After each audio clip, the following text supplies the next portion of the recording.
Okay, so I wanted to get another video in as I have been lagging behind on getting them done.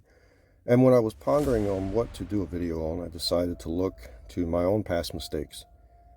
One mistake that I now openly joke about is to make sure that you banish any spirit that you call up or when you are done with your magical ritual. This also ties into a frequently asked question that I see online, and that is about magical attacks or attacks from spirits, which I think we can cover within this video. Now, before I get on to this topic, I want to ask everyone listening or watching this video that if you have a question you would like to ask the author, Monty Plaisance, to leave it in the comments below.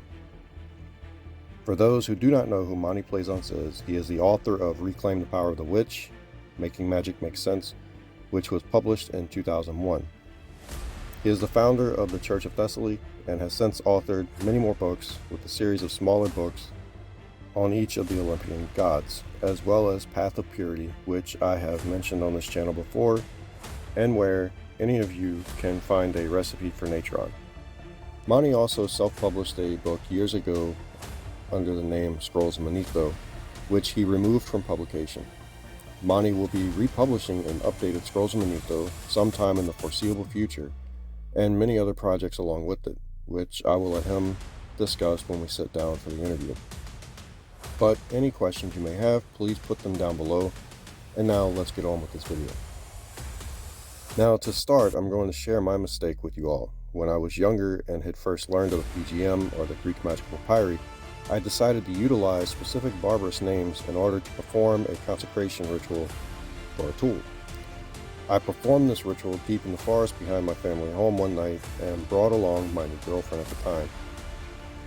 This was a mistake, and mistake number one, as I knew that she was making up stories to explain her experiences within the occult, and it was a distraction. My second mistake was that I was overstepping my own knowledge and experience and what I was prepared for. Now, during this ritual, there was no light outside of the candles lit upon the altar.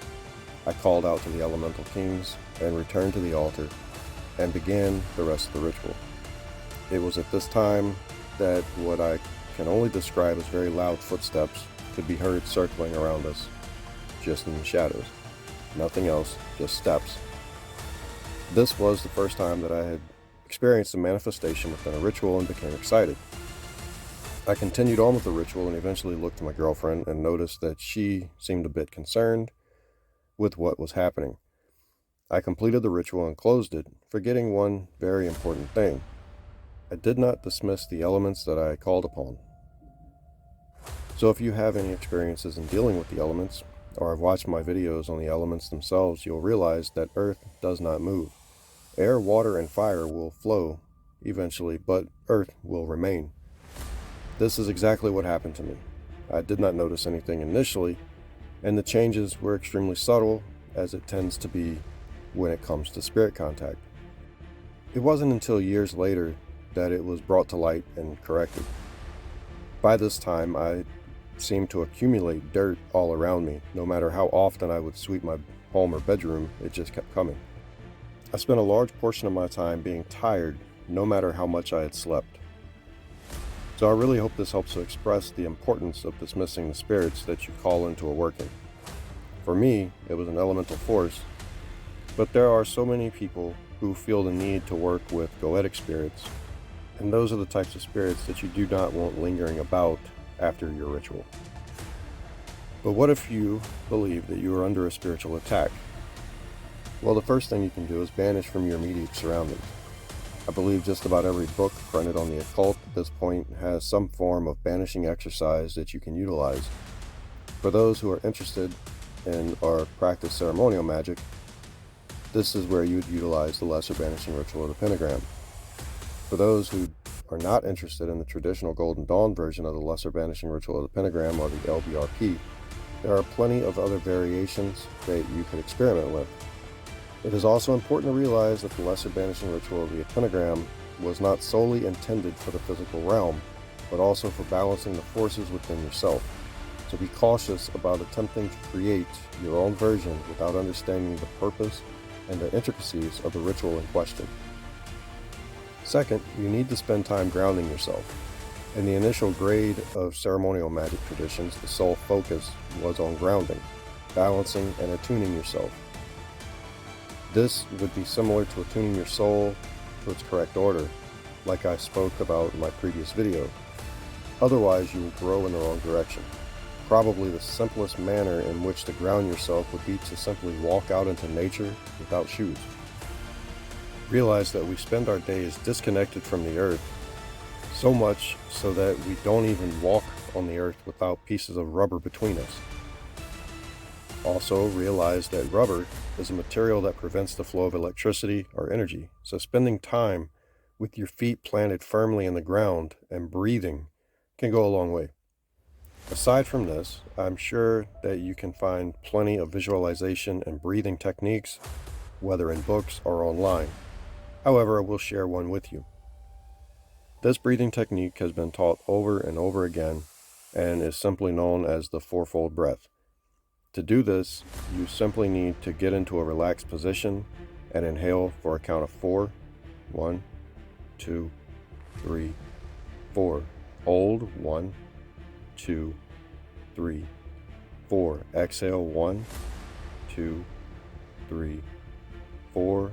Hold 1, 2, 3, 4.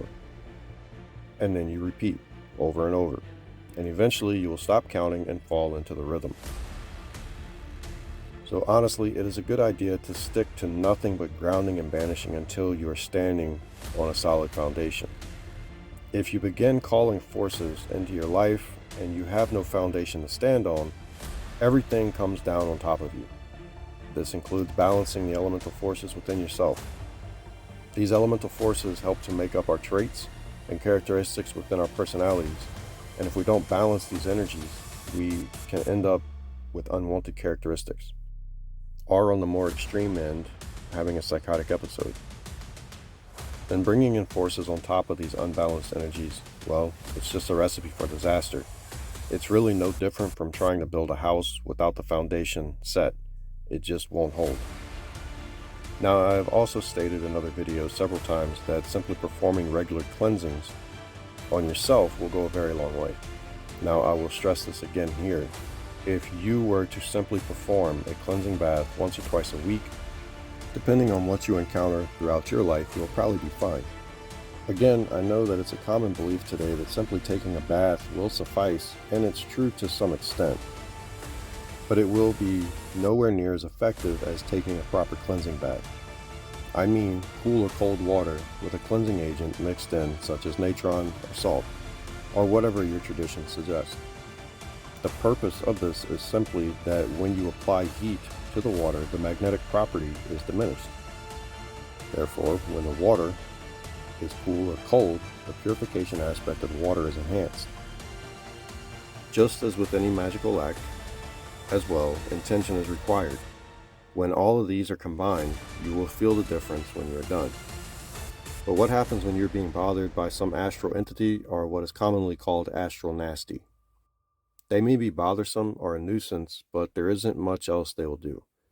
These are usually brought about when you begin your practice and are pretty common and nothing to be overly concerned about. Quite honestly, if you are doing what I've already mentioned, they probably won't be a problem for you at all. However, let us say that you need to cleanse your home. How would you go about that? Well, to begin with, you'll clean it from top to bottom and very thorough. Put everything in its place and clean up any clutter. Sweep your floor from the back of the house all the way to the front and out of the front door. Then you mop your floor in the same manner. If you feel it's necessary, you could throw some natron into the mop water. I know it's very common for people to rely on sage to cleanse and purify everything, and I honestly feel the use of sage is pretty overrated. Yes, it can be used to purify a space, but that space should be properly cleansed first. Now, when it comes to problems with spirits, the most common, at least from what I've witnessed throughout my journey, is that of attachments from spirits of the dead. This can result in numerous different ways. The problem that comes about with this is that the spirit slowly begins to live vicariously through the person. This typically results in that person acting extreme as the spirit is trying to experience the material pleasures of life. I've seen many people online over the years claim to be completely fine with spirits of the dead lingering around, which to each their own, but it does not serve a purpose and is just a hindrance to your spiritual growth.